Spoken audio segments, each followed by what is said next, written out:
Benvenuti tifosi del Napoli. Iscriviti a channel e metti mi piace al video per rimanere sempre aggiornato sulle notizie del Napoli. Forza Napoli sempre! Artem Dovbyk è stato al centro dell'attenzione nelle ultime settimane per quanto riguarda il suo futuro calcistico. Il 28enne attaccante ucraino, attualmente in forza alla Roma, sembra tentato di tornare in Liga, in particolare al Villarreal. Tuttavia, negli ultimi giorni, tutto indica che la sua destinazione sia altrove, il Sud Italia e più precisamente l'SSC Napoli. Per tutta l'estate, il Villarreal ha mostrato un chiaro interesse per Dovbyk.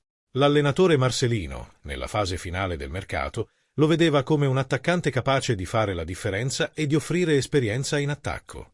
Il sottomarino giallo ha persino valutato la possibilità di ingaggiarlo in prestito, con opzione di riscatto. Tuttavia, la Roma ha rifiutato queste condizioni. Chiede una cifra vicina ai 40 milioni di euro, una cifra che il Villarreal considera elevata e si rifiuta di eguagliare. Nel frattempo, anche la situazione a Roma è cambiata.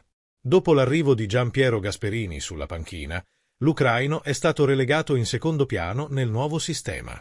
Sebbene fosse apprezzato per i suoi gol, l'arrivo del nuovo allenatore e di altri profili offensivi lo ha visto perdere terreno nella formazione titolare.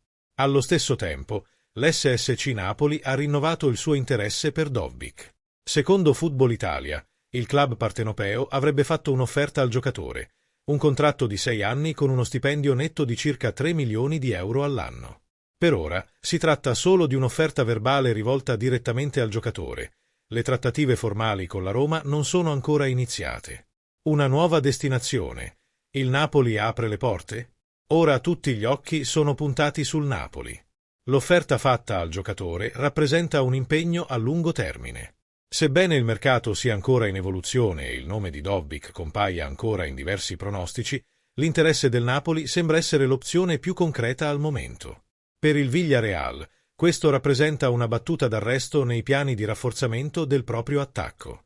I giallorossi continuano a cercare attaccanti, ma considerano questa una prospettiva difficile senza una riduzione delle richieste finanziarie o un cambiamento nella formula di mercato. La Roma, nel frattempo, ha margine di trattativa.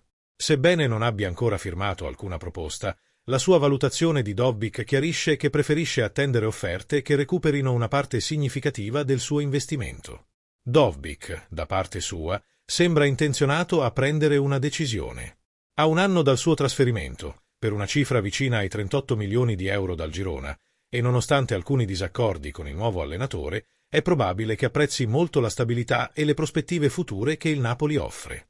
Qual è la tua opinione, tifoso del Napoli? È un buon nome per il Napoli? O no? Lascia il tuo commento qui sotto e iscriviti al canale. Forza Napoli sempre!